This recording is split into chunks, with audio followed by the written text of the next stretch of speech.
llamado el reino de los cielos.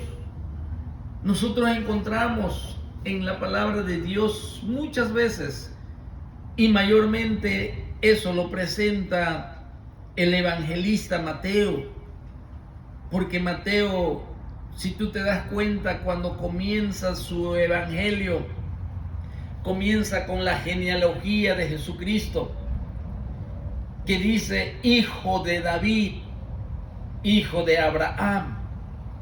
Él lo presenta como rey, y él nos habla muchas veces del reino de los cielos, porque Dios diseñó que su reino de gracia, mis hermanos, sería aquí en la tierra. Entonces, ese reino, el reino de gloria, un reino de justicia, un reino de paz y un reino de santidad, en la cual el hombre, desde que entró el pecado al mundo, ha sido un caos. No nos hemos podido gobernar, no hemos podido obedecer la ley del Señor. Por eso es necesario que nuestro Señor Jesucristo venga y establezca su reino. Por eso, mis hermanos, cuando el Señor enseña a sus discípulos a orar, cuando Él dice, hágase tu voluntad en la tierra como en el cielo. En el cielo es el único lugar donde se encuentra nuestro Señor, y ese único lugar es donde se hace su voluntad perfectamente. De todas las huestes de los ángeles creados por el Señor, hacen la voluntad de aquel que está sentado en su trono. Entonces, cuando está en la tierra, le enseña a sus discípulos el Señor y le dice, hágase tu voluntad en la tierra. De hecho, está hablando de aquel día en que Él reine sobre la tierra. Es cuando se va a hacer completamente y se va a consumar el hacer la voluntad del Señor. Hoy en día, la tierra no está haciendo la voluntad del Señor. Los seres humanos, mis hermanos, no estamos haciendo la voluntad del Señor como lo dice en este modelo de oración del Padre Nuestro. Así que Juan el Bautista va a presentar a nuestro Señor Jesucristo aquí como el Cordero de Dios, y va a venir un bautismo donde nuestro Señor Jesucristo dice que Él viene hacia Juan. Viene hacia Juan, y voy a tratar de adelantarme un poquito, porque esto es amplio. Esto es, necesitamos de mucho tiempo, porque tengo que enseñar qué es el bautismo de arrepentimiento, pero no me quiero detener mucho allí. Quiero enfocarme exactamente cuál es el significado de este es mi Hijo amado, en quien tengo complacencia, y lo voy a hacer en dos partes. En la primera hora de enseñanza, sí, voy a explicar una parte, y en la segunda hora lo voy a enseñar la otra parte. El ministerio de Juan, mis hermanos, sí, es también de bautizar a nuestro Señor Jesucristo.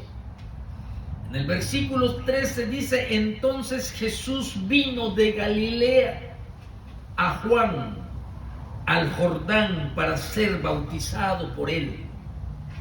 Él vino de Galilea porque Él allí se creció. Recuerde que Él creció en Nazaret de Galilea. Nació en Belén, pero su crecimiento, donde fue criado, fue en Nazaret. Por eso le llaman Jesús de Nazaret. Y dice que Él vino de Galilea. nuestro Señor Jesucristo. Y dice aquí que Él, al venir, mis hermanos, después de muchos años de oscuridad, porque aquí estamos viendo algo muy importante. Israel estuvo muchos años en oscuridad, muchos años sin un profeta que trajera palabra de exhortación, que trajera palabra al pueblo de Israel. Y cuando habló por medio de Juan, Israel estaba viviendo una crisis espiritual muy grande, mucha corrupción. El imperio romano era el que estaba prevaleciendo sobre ellos.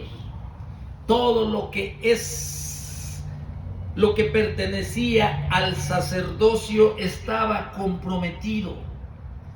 Así que aquí vemos nosotros que Jesucristo vino y se presenta ante Juan. Y Juan le dice: yo necesito ser bautizado por ti.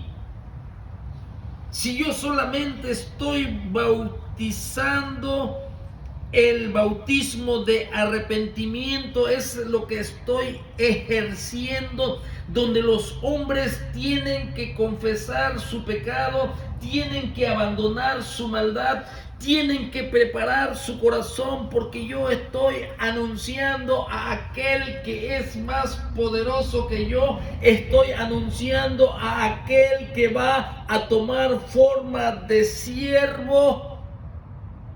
Y ahora tú me pides que yo te bautice a ti.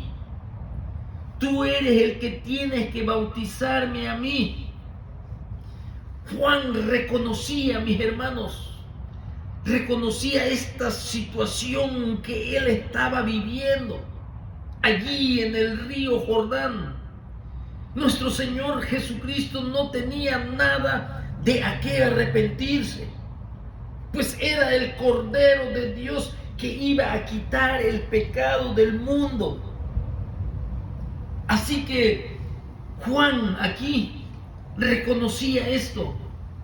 Por eso sería más apropiado que nuestro Señor Jesucristo bautizara a Juan. Es como si Juan le hubiera dicho a nuestro Señor Jesucristo: yo necesito tu bautismo del Espíritu Santo y fuego. Y no, tú no necesitas mi bautismo de agua. Jesucristo, entonces, Él permite a sí mismo ser bautizado por Juan. Y ahí nos vamos a ir introduciendo lentamente por qué. ¿Qué enseñanza podemos encontrar aquí en el bautismo de nuestro Señor Jesucristo? Y antes de avanzar, déjame decirte que esa voz de Dios Padre, cuando el cielo se abrió, cuando nuestro Señor Jesucristo fue bautizado: este es mi Hijo amado, en Él tengo complacencia. 2 veces se oyó, en 2 ocasiones diferentes, esta palabra del Padre: mi Hijo amado. Una de ellas fue en el río Jordán, al inicio de su ministerio.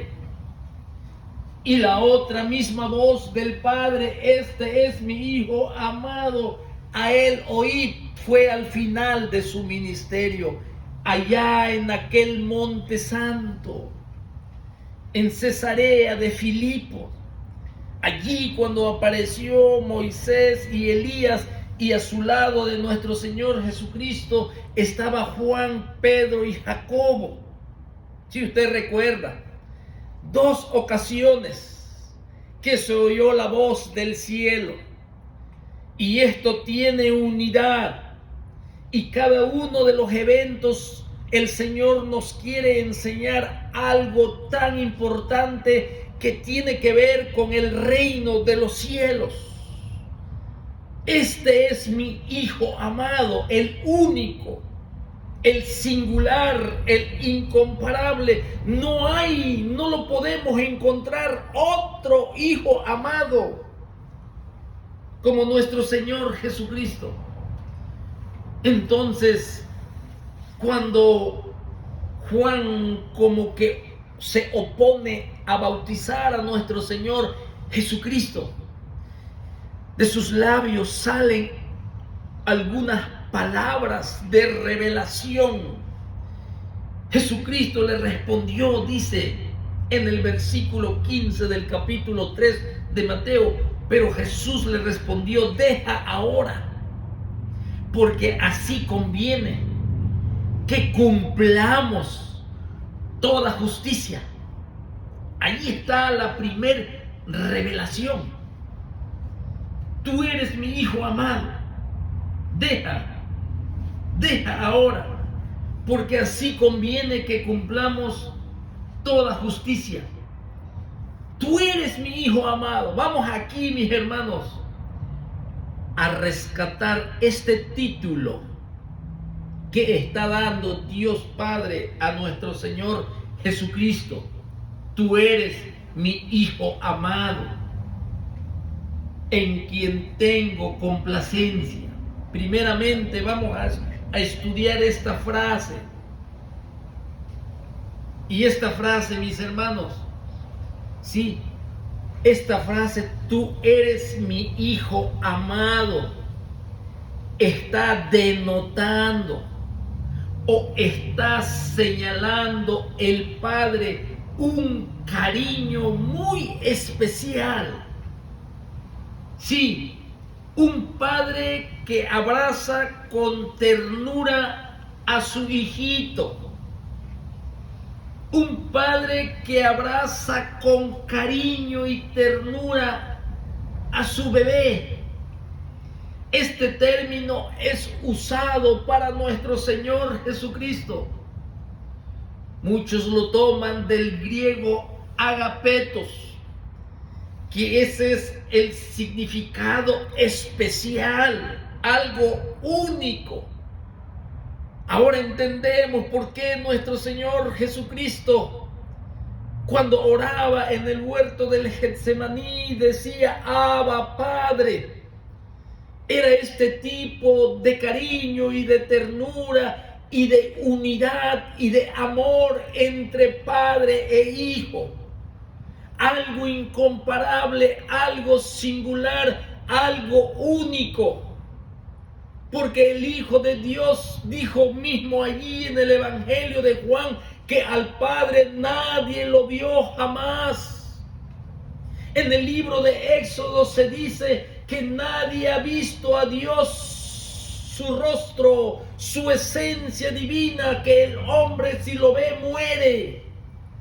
Pero el unigénito Hijo de Dios, que está en el seno del Padre, que siempre han estado juntos, que siempre han compartido su gloria, Él es el que le ha dado a conocer. Por eso el Padre lo señaló como: este es mi Hijo amado, en el cual yo tengo complacencia. Es el único, es singular. No hay otro Hijo amado como nuestro Señor Jesucristo. Y aquí vemos que esta palabra de Hijo amado es mucho más de lo que yo puedo entender. Y aquí, tú eres mi Hijo amado. Vuelvo a repetir, no es la primera vez que Dios Padre usa este título. Y esto, mis hermanos, este título es una clara referencia a la esperanza mesiánica. Vuelvo a repetir, el título de mi Hijo amado es una referencia muy clara a la esperanza mesiánica, una referencia muy clara a la esperanza, a lo que hemos estado esperando nosotros en la tierra, a nuestro Señor Jesucristo como el Mesías, como aquel que va a gobernar al mundo con un gobierno de paz, con un gobierno de santidad, con un gobierno de justicia que nunca el mundo ha experimentado. Aquí vemos nosotros, mis hermanos, que este término, este es mi Hijo amado, en el cual yo tengo complacencia. Este título no es hecho al azar. Este título, esta voz, tiene conexión con palabra profética del Antiguo Testamento. Este título de mi Hijo amado tiene fundamento en el Antiguo Testamento. Por eso es importante, mis hermanos, que aquí en el Salmo capítulo 2 y el versículo 7 vemos el reino del Mesías. Este es mi Hijo amado. Este es al que le voy a entregar el gobierno a las naciones. Este es el que va a traer justicia a las naciones. Este es el que va a traer la verdadera paz a las naciones. Mi Hijo amado, en la cual, como dice aquí en Salmo capítulo 2, yo publicaré el decreto del Padre. Jehová me ha dicho, mi hijo eres tú, yo te engendré hoy. Lamentablemente la palabra hijo lo estamos malinterpretando en estos tiempos, porque nosotros queremos interpretar la palabra hijo de una forma cultural, de una forma como la sociedad lo usa. Pero en realidad la palabra hijo significa el heredero de Dios de todas las cosas, el heredero de Dios de todos los reinos, el heredero de Dios de todas las naciones, el heredero de Dios de todo el universo. Tú eres mi Hijo amado, dice el Salmo capítulo 2. Por eso cuando se estaba bautizando nuestro Señor Jesucristo, se abre el cielo y el Espíritu Santo desciende sobre él y se oye la voz que ya un día había sido profetizado, quizás 1000 años atrás, a través del salmista del capítulo 2, en donde dice el decreto que mi hijo eres tú. Allí se está señalando a nuestro Señor Jesucristo como el Mesías prometido, el Hijo amado. Eso es lo que significa. Esto significa, mis hermanos, el Mesías prometido, el Mesías anhelado, el Mesías esperado. Sí, el Mesías anhelado. ¿Por quién? Primeramente, por aquellos que esperaban la venida del Mesías. Recuerde que en este tiempo se estaba viviendo un tiempo muy importante, un tiempo en que los grandes siervos del Señor que miraban atentamente las profecías, ellos sabían que estaban viviendo un tiempo de espera del Mesías, porque se había dado algunas referencias muy claras de la venida de nuestro Señor Jesucristo.